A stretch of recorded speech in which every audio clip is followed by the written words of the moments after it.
Well, you've two principal growth drivers. In the mature markets, you have the simple fact that populations are aging and the fact that the practice of medicine becomes more technological and therefore more expensive.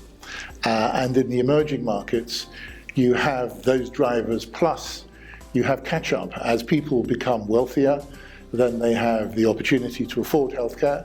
Then there is the opportunity for people to build hospitals and provide healthcare.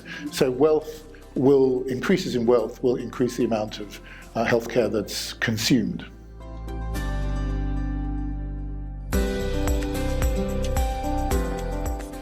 Well, the practice of medicine is going to change quite significantly. We know about the Internet of Things. We're seeing that with our cars becoming connected and conveying all sorts of information to insurers and indeed in time to come to the police, I'm sure. The same thing is also there in the health field. We have wellness and fitness apps and devices which transmit information.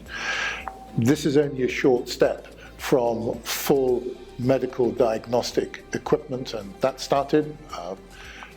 Blood pressure monitors, blood oxygen monitors, mood sensors, all of these things, which are now becoming more sophisticated, such that real live medical information can be collected and dispatched online effectively, and then that information can be analyzed by a computer algorithm, because most medicine is the analysis of information and the devising of a strategy to react to that information. So that's something that could, in theory, for some conditions at least, be done electronically. So there's a strong convergence in the future between medical science and between the development of technological solutions.